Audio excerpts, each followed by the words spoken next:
kemudian ada dari pemerintah setempat, ada dari media, kemudian ada dari jajaran dinas pariwisata sendiri yang sempat berkunjung ke tempat ini mengawali kegiatan kita pada hari ini.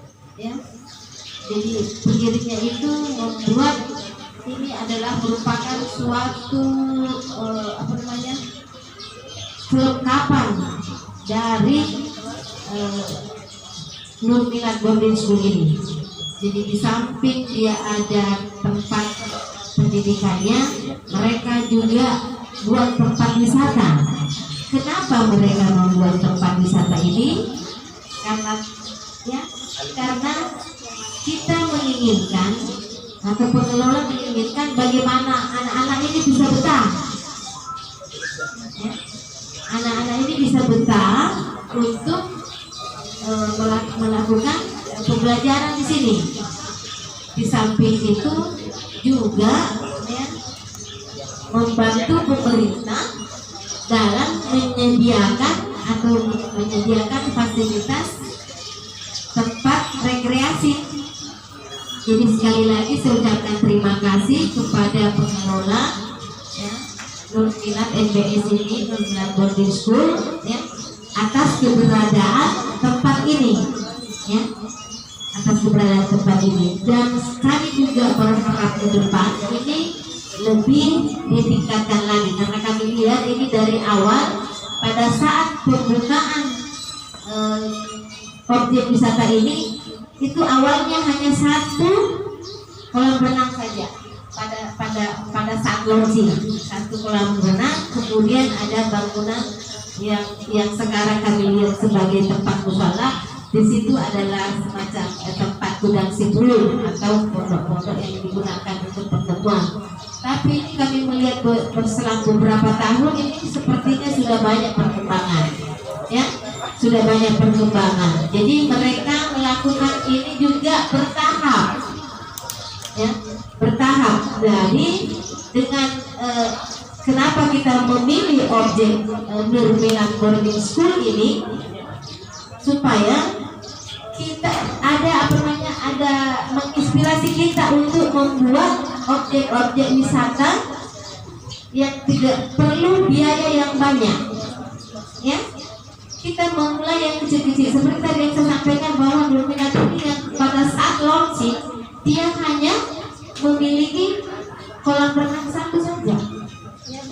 Kolam renang satu kan pada saat ini. Tapi sekarang kan sudah ada sudah banyak gazebo, kemudian bahkan ada menara Eiffel, piramida, kemudian ada yang di sana ada beberapa ya. Jadi ini sudah ada cerminan bahwa kita memulai objek wisata itu tidak perlu harus lengkap. Kita memulai saja yang awal-awal. Kemudian kemarin saya juga belum sempat saya sampaikan bahwa di Jawa itu dan Bali. Kalau di Bali itu ada kan namanya Telaga Biru ini.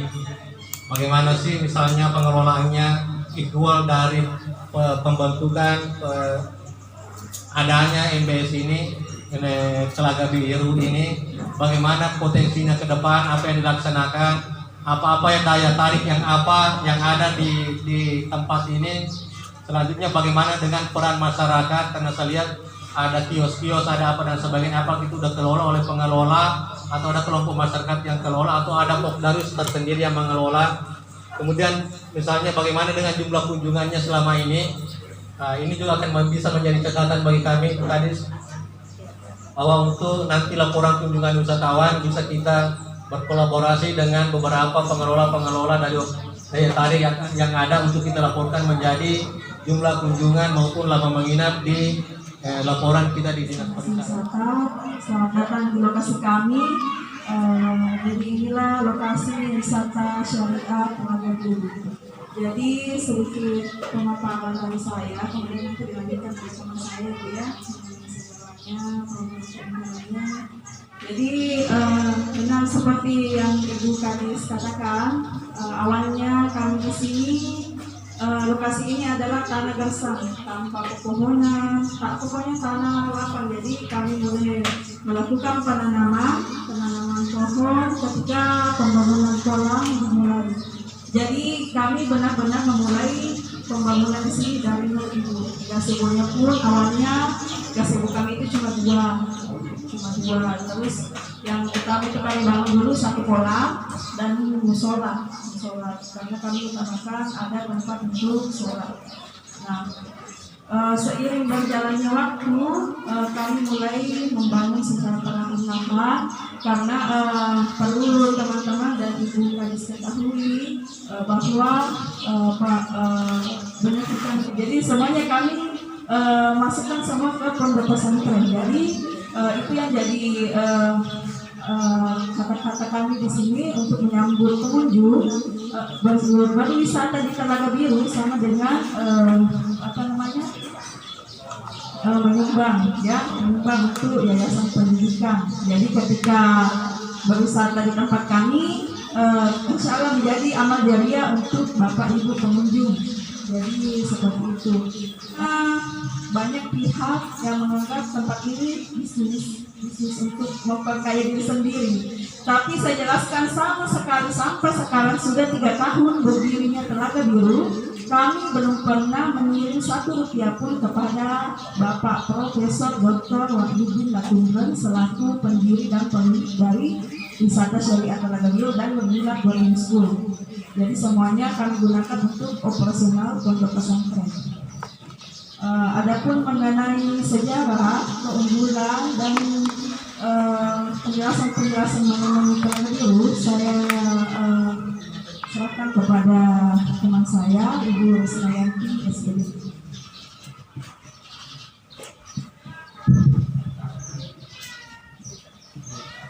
Bismillahirrahmanirrahim. Assalamualaikum warahmatullahi wabarakatuh. Selamat pagi dan semangat pagi. Good morning everybody. Oke. Pertama-tama yang kami hormati Ibu Kepala Dinas Pariwisata Kabupaten Wajo, bersama Bapak narasumber, mohon maaf saya tidak berada, Bapak Ibu panitia yang kami hormati, seluruh peserta yang tersebar dari beberapa tempat wisata di Kabupaten Wajo. Audiensis, terima kasih banyak. Kami sangat berterima kasih atas apresiasi dari Dinas Pariwisata untuk mengadakan kunjungan lapangan or study tour di tempat kami. Itu merupakan salah satu dukungan yang kami peroleh dan kami sangat mengapresiasi untuk itu. Baik, jadi tadi pembukaan sudah dibuka oleh Ibu Manajer sendiri. Jadi Telaga Biru itu, NBS Syariah Swimming Pool Telaga Biru itu didirikan pada tanggal 5 September 2017. Jadi baru-baru ini kita telah mengadakan anniversary yang ketiga untuk Telaga Biru dan juga dihadiri oleh Bapak Bupati Wajo. Ya, terima kasih banyak bersama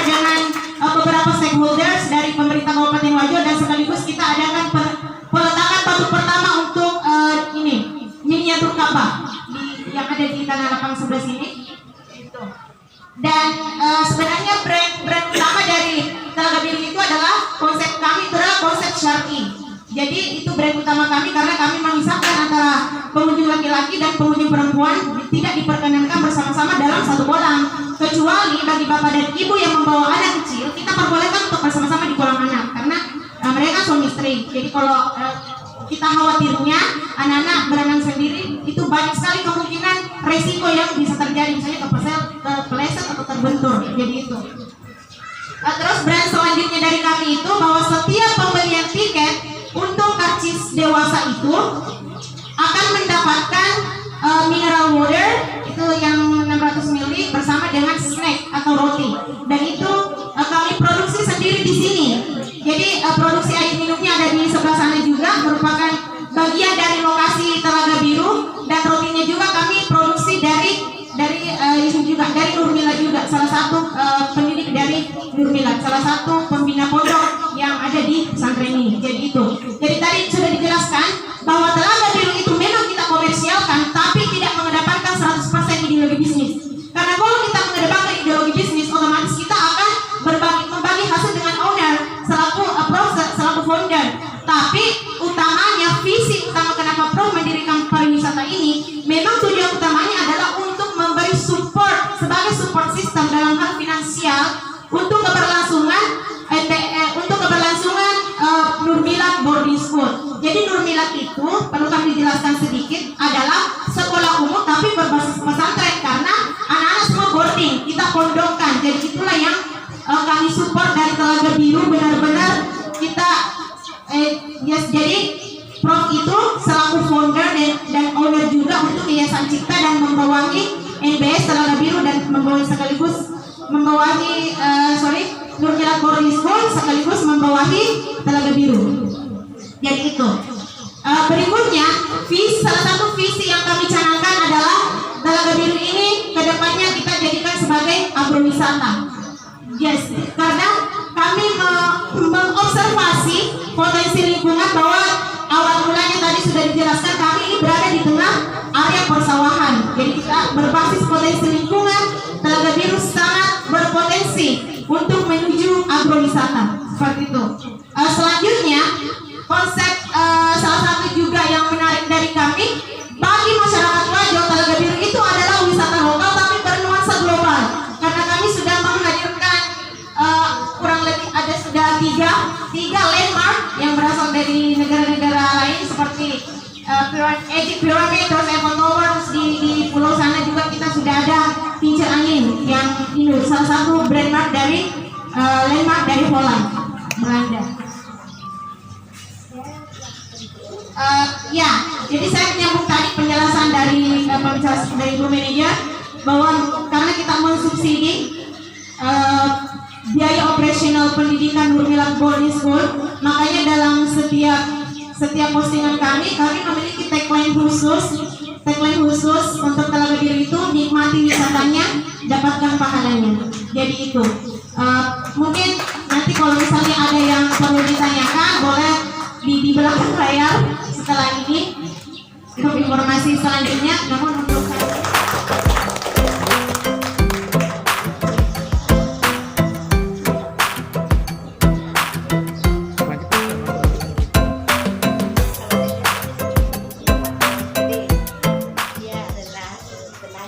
pendidik, jadi tentunya pasti akan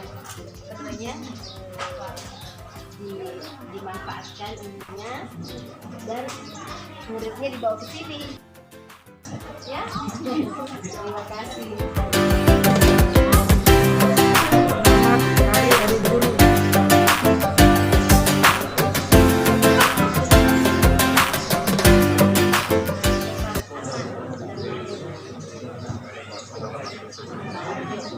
Objek juga ini main bola punya ya, main bola. Itu yang kita dapatkan pelatihan 160 ada. Semoga bermanfaat.